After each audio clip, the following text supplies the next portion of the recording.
My name is दीपक मेहरोत्रा, लेकिन public मुझे DM star India के नाम से जानती है। तकरीबन 10 साल हो गए हैं इस इंडस्ट्री के अंदर, स्पेशली दिल्ली के अंदर, जहाँ पे हम लोगों ने अपना काम स्टार्ट किया था। और स्टार्टिंग बहुत छोटे लेवल से थी, मतलब फ्रैंकली स्पीकिंग 10 बाय 10 का कमरा था, इतना ही बड़ा रूम था। तो जहाँ पे मैं ऑडिशंस भी करता था और ऑफिस बना रखा था। इसी कमरे के अंदर कंप्यूटर भी होते थे, बैठने की जगह भी होती थी और एक ग्रीन पर्दा लगा रखा था जिस पे हम लोग एक वो 60 वॉट का बल्ब लगा के ऑडिशंस किया करते थे। तो मुझे वो दिन आज भी याद है और जब कभी मैं वो ऑडिशंस देखता हूँ तो प्राउड फील होता है और लगता है कि यार कि वो जर्नी जब स्टार्ट करी थी मैंने कभी सोचा भी नहीं था कि दिल्ली में सबसे बड़ा ऑफिस बनाऊंगा मैं कास्टिंग कंपनी का। एंड टचवुड भगवान की दुआ से और लोगों के आशीर्वाद से और आई थिंक जो हम लोगों ने काम किया वो लोगों को बहुत पसंद आया।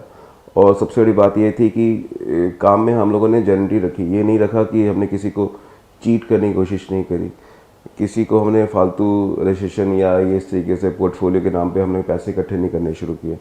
जो सबसे बड़ा एक दिल्ली के अंदर एक ड्रॉबैक है शुरू से कि ज़्यादातर लोग पोर्टफोलियोज़ और इवन बॉम्बे में भी है कि रजिस्ट्रेशन कराओ, पहले पोर्टफोलियो कराओ और उसके बाद फिर आप अपना कोई आर्टिस्ट कार्ड बनवाओ, तभी आपको काम मिलेगा। ठीक है, मानता हूँ बॉम्बे के अंदर आर्टिस्ट कार्ड की कंपलसरी है, इट्स ओके, बट अननेसेसरी एक न्यू कमर को आप 10-10, 15-15 हज़ार का कार्ड भेज देते हैं और बेचारे को पता भी नहीं होता है। तो वो जिस तरीके से फिर उसका बेचारे का बेवकूफ़ बन जाता है और वो जाता है और उसके बाद फिर वो वापस आ जाता है, बहुत बुरा लगता था। तो दिल्ली में मैंने देखा कि दिल्ली में, बॉम्बे में ऑलरेडी काफ़ी लोग थे 10 साल पहले जो अच्छा काम कर रहे थे। तो मेरे पास इतने पैसे भी नहीं थे कि बॉम्बे में मैं ठीक से सर्वाइव कर पाऊँगा। तो आई थिंक यार क्यों ना दिल्ली ही करें, क्योंकि दिल्ली में अपना घर है, सब कुछ है, तो बेटर है कि मम्मी के हाथ की रोटी मिलेगी, सब कुछ मिलेगा तो सेहत भी ठीक रहेगी। तो I started in Delhi only, but Delhi में भी काम करना बहुत मुश्किल था। सबसे पहले तो जो मेजर था आर्टिस्ट को इकट्ठा करना, क्योंकि हमारी इंडस्ट्री में जहाँ पे आर्टिस्ट के 6 पैक बने लड़के के तो वो सीधा बॉम्बे भाग जाता है। लड़की को लगता है कि उसने एक ऐड कर लिया, वो बहुत खूबसूरत है, तो बॉम्बे निकल जाती थी, क्योंकि उन लोगों को ये लगता था कि दिल्ली में काम ही नहीं है और अगर दिल्ली में जो एजेंसीज हैं दे आर फेक्स। सो इसलिए दिल्ली के आर्टिस्ट को कन्विंस करने में मुझे काफ़ी टाइम लगा कि दिल्ली में भी काम होता है। स्पेशली बॉम्बे में प्रोडक्शन हाउसेस को भी कन्विंस करने में काफ़ी टाइम लगा कि यार दिल्ली में अच्छे एक्टर्स हैं जिनके साथ आप काम कर सकते हैं और आपको सिर्फ बॉम्बे से ढूंढने की ज़रूरत नहीं है। So this is the starting. बहुत छोटी सी स्टार्टिंग करी थी और करते करते हाँ बीच में काफ़ी लंबी स्टोरीज़ हैं, बहुत कुछ खोया है, बहुत कुछ पाया भी है। और कभी कभी सोचता हूँ कि क्या खोया क्या पाया, तो जजमेंट करने में बहुत टाइम लग जाता है इस चीज़ को लेके सोचते सोचते। कल की मैं सोचता नहीं, क्योंकि मैं तो अपने स्टाफ को भी इवन सबको ये कहता हूँ कि यार आज है खुश रहो, कल का तो पता नहीं कल होना हो। तो that's why we work that. हाँ, ये बहुत बड़ी दिक्कत थी दिल्ली के अंदर कि दिल्ली के आर्टिस्ट को कोई भी सीरियस नहीं लेता था, जबकि वही दिल्ली का आर्टिस्ट अगर बॉम्बे जाके काम करता है तो उसको वो सीरियस ले लेते हैं, क्योंकि वो डायरेक्टर के सामने है या सब कुछ है। लेकिन दिल्ली में रह के दिल्ली के आर्टिस्ट को काम देना बहुत मुश्किल है। जबकि अगर आप देखेंगे मूवीज़ के अंदर तो ज़्यादातर नॉर्थ इंडिया के लोग काफ़ी हैं, चंडीगढ़ पंजाब से काफ़ी लोग हैं जो लोग काम कर रहे हैं। हाँ, बस फ़र्क इतना है कि वो बॉम्बे बैठे हैं। हाँ, फ़ायदा होता है बॉम्बे में बैठने का, क्योंकि आई थिंक हर एक आर्टिस्ट को एक बार लाइफ में बॉम्बे तो ज़रूर जाना चाहिए, क्योंकि एक्चुअल में स्ट्रगल वहीं जाके पता चलती है। जब आप लाइन में खड़े होते हैं पूरा अच्छे से तैयार होकर कोट शोट पहन के, और जैसी आपकी बारी आती है तो वो कह देते हैं नॉट फिट। तो वो जो नॉट फिट वाला जो एक वर्ड होता है ना और एक झटका होता है, तो वो बहुत ज़ोर से लगता है और कई सारे लोगों को डिसअपॉइंट कर देता है लेके इंडस्ट्री को। तो बेचारे एक बार 2 बार 3 बार जाते हैं, लेकिन अच्छा टैलेंट होने के बावजूद भी वो लोग फिर वापस दिल्ली आ जाते हैं और दिल्ली आके गायब हो जाते हैं। और ये हर स्टेट के साथ है। मतलब स्टोरीज़ अगर आप पूछेंगे तो बहुत सी ऐसी स्टोरीज़ हैं जो मेमोरीज़ हैं जो मैं जब याद करता हूँ तो दुख होता है। क्योंकि सही बोलूँ तो इस इंडस्ट्री के अंदर हम सब लोग सिर्फ पैसा कमा रहे हैं, टैलेंट को बहुत ही कम लोग हैं जो आगे प्रमोट कर पा रहे हैं। बट थैंक्स, आज की डेट में जैसे नेटफ्लिक्स और अमेज़ोन जैसे चैनल आए हैं तो इस पे काफ़ी सारे जो ऐसे एक्टर्स थे जिनको काम नहीं मिल रहा था उनको काम मिलना शुरू हुआ और टैलेंट की खोज जिसे कहते हैं वो सही जा रही है। अगर आप पीछे देखेंगे तो पिछले 10 साल के सिनेमा में और आज के सिनेमा में काफ़ी फ़र्क है। रियलिस्टिक सिनेमा की तरफ हम लोग बढ़ने लगे हैं and I think it's good. Actual में मैं खुद सही बोलूँ तो एक्टर बनना चाहता था, जैसे सभी करते हैं। कोई नया स्टोरी नहीं है इसमें, कुछ नया ऐड नहीं है। बट जब मैं बॉम्बे गया 2003 में, तो एक दुबला पतला सा लड़का जिसकी बेल बॉटम टाइप की पैंट है और ऊपर से टी शर्ट है लूज, और पहुंच गए बॉम्बे। और कुछ नहीं पता कि किससे मिलना है, क्या करना है। बस दो ही नाम, एक ही नाम याद था, यशराज प्रोडक्शन। हर एक को ये पता होता है यशराज मतलब यशराज। तो हम भी पहुंच गए, बाहर पहुंच गए गेट के यशराज जी के। तो अंदर घुसने की एंट्री हुई नहीं, तो सबने भगा दिया, दरबार ने ही भगा दिया, कौन है चल निकल। ऐसा बड़ा बुरा लगा यार। तो यार लेकिन फिर धीरे धीरे बॉम्बे में थोड़ा कुछ दिन घूमे, कुछ ऑडिशंस देने की कोशिश करी। तो कुछ लोगों ने मजाक में कहना शुरू कर दिया ये तो डुप्लीकेट शाहरुख खान है। अच्छा भी लगा, लेकिन मैंने कहा नहीं यार, मैं डुप्लीकेट बनने तो नहीं आया। फिर छोटा बड़ा कुछ काम किया, लेकिन मज़ा नहीं आ रहा था मुझे जो करना चाहिए था एक्चुअली में। और फ्रेंकली स्पीकिंग तब मेरी ऑलरेडी दिल्ली के अंदर एक कंपनी चलती थी, मैं ऑलरेडी काम करता था फाइनेंस का, तो मेरा वो अच्छा काम था, ऐसी बात नहीं है। लेकिन मार्केट बहुत ऊपर नीचे हो रही थी इंडस्ट्री की, हमारी फाइनेंस इंडस्ट्री की जो थी। तो I was into banking sector. तो बैंकिंग सेक्टर से क्रिएटिव में आना इट्स वेरी, आई थिंक पूरा का पूरा एक चेंज है। घर वाले शुरू में इस चीज़ को लेके थोड़ा सा भी अगेंस्ट थे कि नहीं यार ये क्या फालतू का काम करने लगेगा, ये क्या क्या है ये। हमारा एक नेहरू चिल्ड्रन क्लब के नाम से एक क्लब हुआ करता था जब हम लोग बहुत छोटे थे। तो जैसे हर सोसाइटी में होता है 10 बच्चे मिलके डांस क्लब बना लेते हैं, और तो वो एक कीड़ा काट गया था तभी हमें।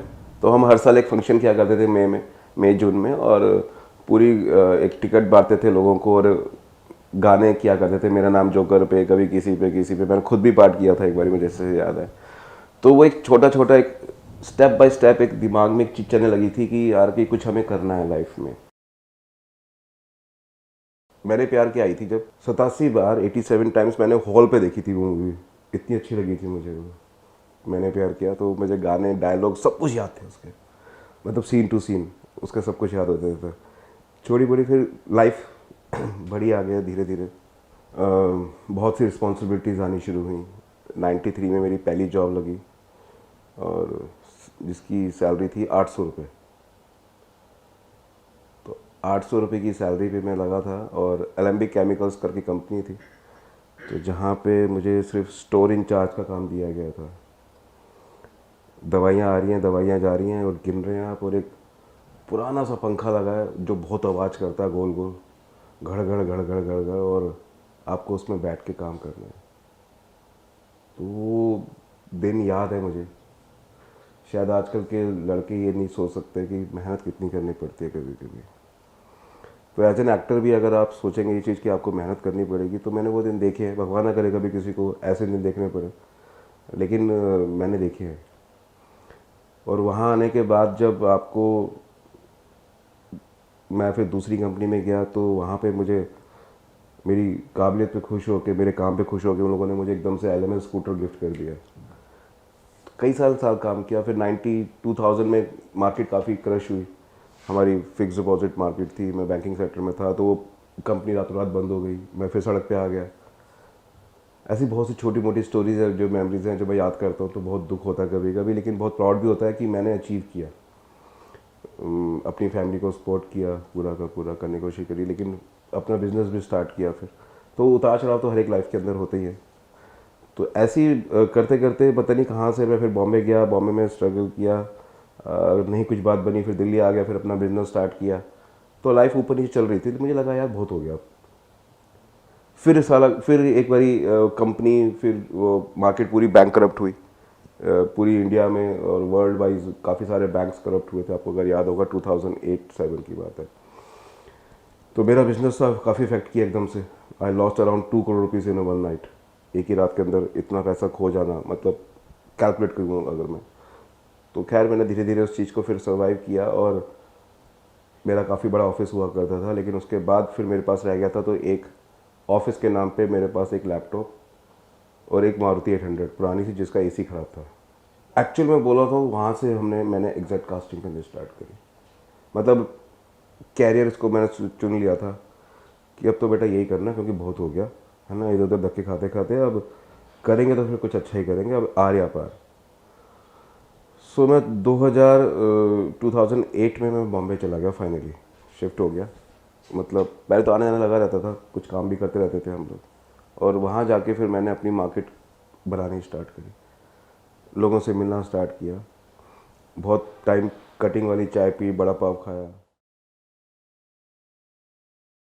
बॉम्बे में अपना चर्च गेट जा रहा था, मैंने भी लोकल का काफ़ी सफ़र किया, बहुत धक्के खाया, अपने आप घुसा अपने आप बाहर आ गया।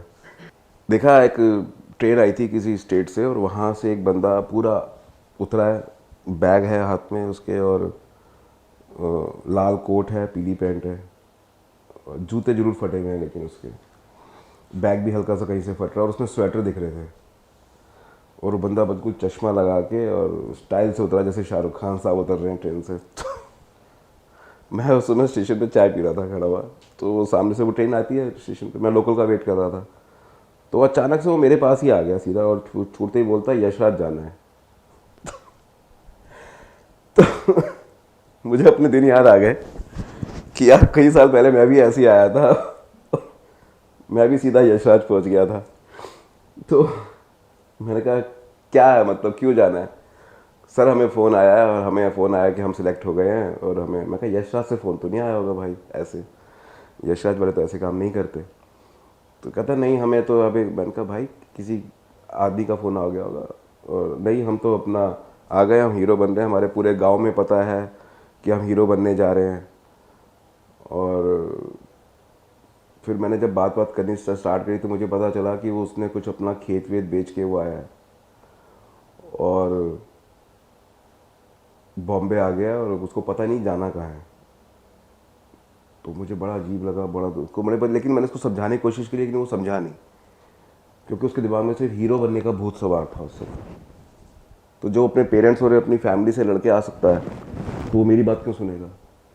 तो मैंने भी एक लिमिट तक समझाने की कोशिश करी, जब मुझे लगा नहीं है, अचानक मेरी तब तक लोकल आ गई और मैं उसमें बैठ के चला गया। लेकिन मैं जाते जाते दूर से उसको देखता रहा बंदे को कि यार ये अपना कितना फ्यूचर, कितने उम्मीदें सपने लेके बॉम्बे आया है। लेकिन पता नहीं, मैं तो कहता था भगवान करे इसके सपने पूरे हों, लेकिन अंदर से एक था कि यार पता नहीं इसको भी कहीं वही तो ट्रीटमेंट नहीं मिलेगा जो मुझे कई साल पहले मुझे भी मिला था, या बाकी लोगों को मिलता है। तो वो मैंने काफ़ी सारे इंसिडेंट देखे हैं लाइफ में, जहाँ पे मुझे लगता था कि यार एक्टर्स और मॉडल्स जो बेचारे इतने सपने लेके बॉम्बे आते हैं, और सपने जब टूटते हैं तो बहुत बुरा लगता है, दिल को छू जाता था। मतलब मुझे कई बार ऐसी ऐसी स्टोरीज सुनने को मिलती थी कि सही से बोलूँ तो आंखों में से आंसू आ जाते थे कि लोग कितना सपने, लेकिन इस मामले में बोलूँगा गलती एक्टर्स की ही है। बिना सोचे समझे, आप बिना नॉलेज के आप बॉम्बे चले जाते हैं, और बॉम्बे जाने के बाद आपको पता ही नहीं करना क्या है। ऑर्कुट के थ्रू और फेसबुक के थ्रू मैंने कास्टिंग करनी स्टार्ट करी।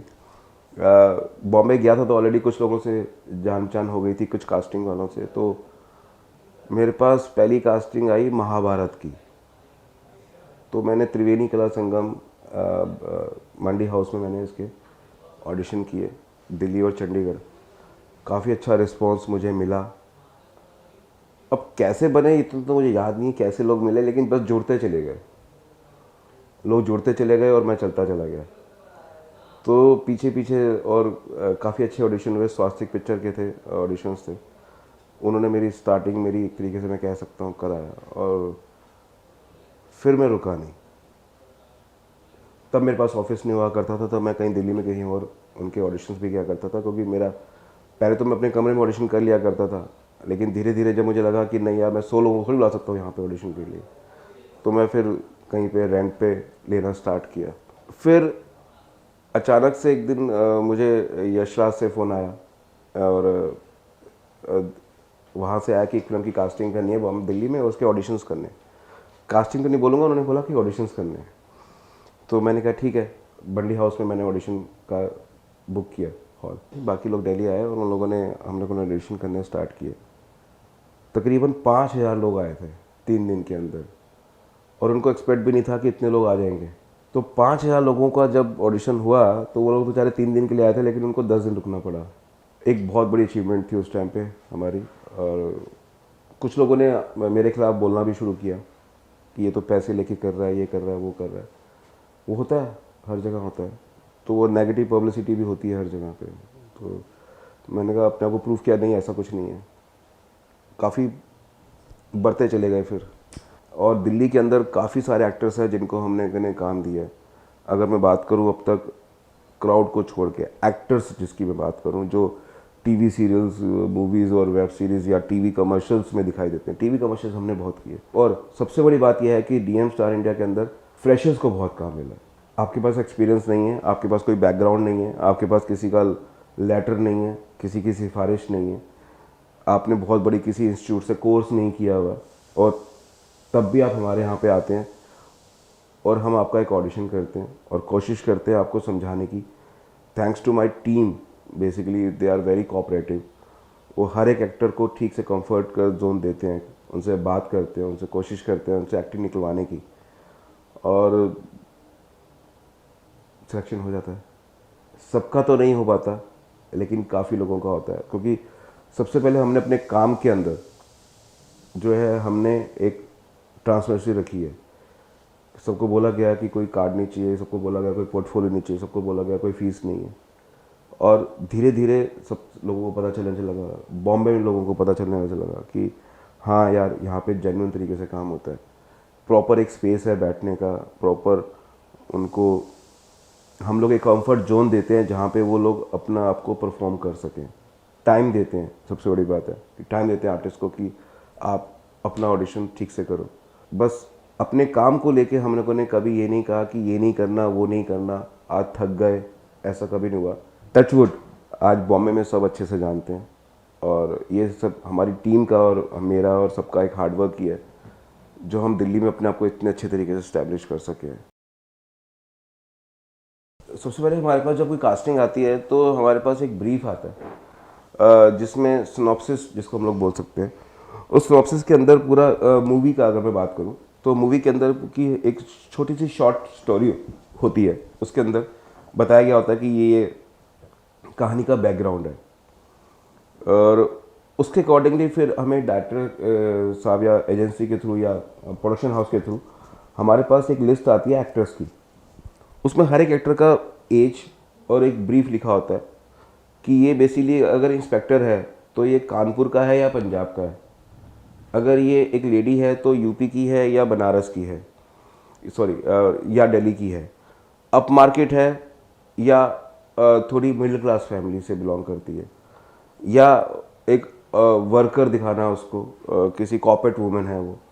तो हर एक चीज़ का कैरेक्टर का हमारे पास ब्रीफ आ जाता है कैरेक्टर वाइज, और उसमें एज ग्रुप होता है तकरीबन 5 साल का ब्रैकेट, कि 25 से 30, 30 से 35, 35 से 40। तो हम लोगों ने भी क्या कर रखा है कि अपना डेटा इस हिसाब से सॉर्ट कर रखा है। हम लोगों ने एज वाइज 5 ईयर्स के गैप के हिसाब से हम लोगों ने अपना डेटा सॉर्ट कर रखा है, और उस डेटे के अंदर हम लोगों ने हर एक कैरेक्टर का कैटेगरी बना रखी है कि ये एक्टर अच्छा है, ये एक्टर थोड़ा सा एवरेज है, और ये फ्रेशर है जिसको मतलब अभी समझ नहीं है लेकिन ऑडिशन देने आ गए। तो ऐसे ऐसे भी हम लोगों ने कैटेगरी वाइज अपना भी कंप्यूटर्स में अपने हम लोगों ने कर रखा है। तो जब भी कोई रिक्वायरमेंट आती है तो सबसे पहले हम लोग अपना जो हमारा बैंक है, डेटा बैंक है, हम उसमें छांटने की कोशिश करते हैं, और अक्सर मिल भी जाते हैं, क्योंकि काफ़ी सारे लोग हमारे पिछले 6 साल के अंदर काफ़ी सारे लोगों ने हमारे यहाँ पे ऑडिशन किया, तो हमारे पास अच्छे ऑडिशंस हैं। तो सबसे पहले कोशिश करते हैं कि उनका प्रीवियस ऑडिशन हम लोग निकालते हैं। तो सपोज़ अगर किसी ने बोला कि हमें ये एक एक्टर चाहिए जो दिखने में बहुत खूबसूरत है, लीड हीरो का करेक्टर है, और तो हम उस हिसाब से कुछ प्रीवियस ऑडिशन लड़कों के या लड़कियों के निकाल लेते हैं। उन ऑडिशंस को हम लोग आगे भेजते हैं प्रोडक्शन हाउस को, ठीक है। सो वो लोग क्या करते हैं, उसमें से शॉर्ट लिस्ट करते हैं। डायरेक्टर साहब देखते हैं बैठ के कि हाँ यार, ये लड़का चलेगा, ये लड़का नहीं चलेगा, इसकी एक्टिंग अच्छी है, इसकी लुक्स अच्छी है, इसकी हाइट अच्छी है, इसका बोलचाल ठीक है, ये लिपसिंग तो नहीं करता, इसके फेस के एक्सप्रेशंस कैसे हैं, ये सब बोलता है तो साफ बोलता है या नहीं बोलता, उसका बैकग्राउंड, अगर उसने कोई थिएटर कर रखा है या उसने पहले कुछ काम कर रखा है, ये सब सारी चीज़ें वो देखते हैं। बाकायदा एक क्रिएटिव टीम बैठती है जो देखती है सारी चीज़ें, और वो लोग फिर हमें शॉर्टलिस्ट करके भेजते हैं कि दीपक, आपने ये 10 लोग भेजे थे, इसमें से हमें ये 5 लोग पसंद आए हैं, आप इनकी ऑडिशंस कर लो। तो फिर हम लोग उन 5 लोगों को कॉल करते हैं। कॉल करके सबसे पहले तो हम उनसे यही बोलते हैं कि आपका एक कैरेक्टर है, क्या आप करना चाहेंगे। तो हर एक का अपना व्यू होता है। कुछ लोगों को लगता है कि नहीं, हम बॉम्बे शिफ्ट नहीं हो सकते अगर ये शूटिंग बॉम्बे में है, या कुछ लोगों को लगता है कि नहीं, ये कैरेक्टर हमारे अप टू मार्क, हमारे हिसाब से नहीं है, या उनको लगता है कि नहीं यार बहुत ही नहीं मैं फिट नहीं हूँ, हर एक कुछ भी रीज़न हो सकते हैं किसी के। तो हम उन 5 लोगों को ऑडिशंस के लिए बुलाते हैं, बाकायदा फिर एक स्क्रिप्ट आती है, उस स्क्रिप्ट के लिए हम उनको याद करने का टाइम देते हैं और उसके बाद फिर हम लोग उनका एक ऑडिशन करते हैं एज़ पर द ब्रीफ। कभी कभी हम लोगों के पास एक सैम्पल वीडियो भी आ जाता है ऑडिशन का, जो डायरेक्टर ने अपने यहाँ पे किए होते हैं, कभी कभी एजेंसी ने कभी अपने यहाँ पे ऑडिशंस किए होते हैं, तो वो ऑडिशंस हमारे पास आते हैं, तो हमें एक थोड़ा सा रफ आइडिया मिल जाता है ऑडिशन का, तो जो हमें बहुत हेल्प करता है। अब इन केस अगर वो हमें लोग नहीं मिले, जैसे पीछे हमें एक कास्टिंग करनी थी जो बहुत एक हमें हेल्दी आदमी चाहिए था, बट वो क्यूट दिखना चाहिए, तो हेल्दी भी होना चाहिए और क्यूट भी होना चाहिए, जिसको देख के मतलब प्यार हो। तो ऐसे लोगों की कास्टिंग करने के लिए फिर हम लोग फिर ऑफिस से बाहर निकलते हैं। हम लोग सबसे पहले थिएटर्स क्लब जितने भी हैं, एनएसजी वगैरह हैं या मंडी हाउस है या जो छोटे बड़े थिएटर क्लब्स हैं या एक्टिंग स्कूल्स हैं, उसमें हम लोग अप्रोच करते हैं। और इस इंडस्ट्री की सबसे बड़ा प्लस पॉइंट भी कह सकते हैं, ड्रॉबैक भी कह सकते हैं, कि कैमरा रोल होने से पहले ऑप्शंस खुले होते हैं। हर डायरेक्टर चाहता है और दिखाओ और दिखाओ और दिखाओ, तो वो सोच और वो खोज कभी ख़त्म नहीं होती। एक कैरेक्टर के लिए कम से कम 20 ऑडिशन तो जाते हैं मिनिमम। अगर 100 एक्टर है कैरेक्टर है तो आप लगा लीजिए 100 × 20 कितने ऑडिशंस होंगे। मेरे लिए हर एक आदमी एक कैरेक्टर है और मेरे लिए एक एक्टर है, तो मैं तो कोशिश यही करता हूँ कि हो सकता है कि यार ये कैमरे वाले भाई साहब हैं, ये भी, इनको भी मैं सोचता हूँ कहाँ फिट हो सकते हैं।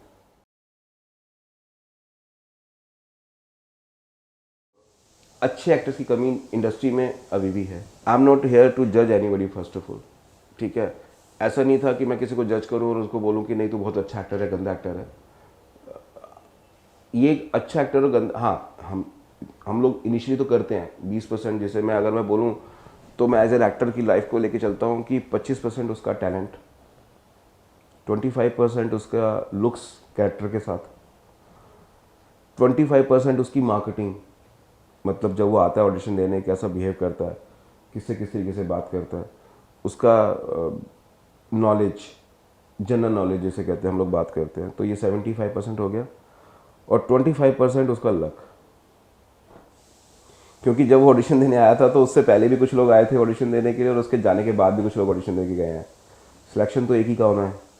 अगर आप जनरली वैसे बोलोगे कि डिमांड एंड सप्लाई के हिसाब से, तो नेचुरली दोनों चीज़ें एक दूसरे को इक्वल करती हैं। हर हफ्ते कितनी पिक्चर्स रिलीज़ होती होंगी आप बताइए, मुझे कुछ आइडिया देंगे? कितनी मूवीज़ रिलीज़ होती होंगी हर हफ्ते? 3 से 4 बड़े पर्दे पे जो दिखती हैं आपको।